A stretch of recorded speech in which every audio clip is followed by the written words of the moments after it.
بما انكم الكل عجبتكم فكرة عصبان السردينة، هني جيتكم بالغسيل.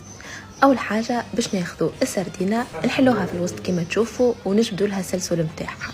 الكعبة الخشينة تقعد باش نعملوا بها العصبان، والجويدة نقصوها في وسط الفاخس. ومن بعد باش نزيدوا شوية برغل، تابل وكروية، شوية كمون، ملح وفلفل اكحل، وضريبة نعناع شايح، وبيان سور ما ننساوش الفلفل الزينة والفلفل المهروش.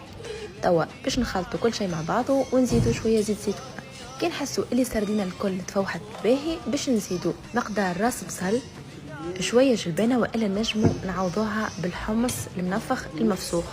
باش نزيدوا زيادة نص ربطه معدنوس وربطه كامله سلق مخصوص جويد. توا مقعد كان نخلطوا الخليط نتاعنا مليح مليح. كان حسيتوه شيح شويه زيدوه شويه زيت. توا باش نبداو نكونوا في العصبان نتاعنا بالطريقه هذه. نحطوا زوز كعبات مغلوطه ونغطيو بزوز كعبات من الفوق. نجموا تعملوا زوز كعبات مغلوطه وكعبه من الفوق انتوما وكبر العصبان السردينه اللي تحبوه.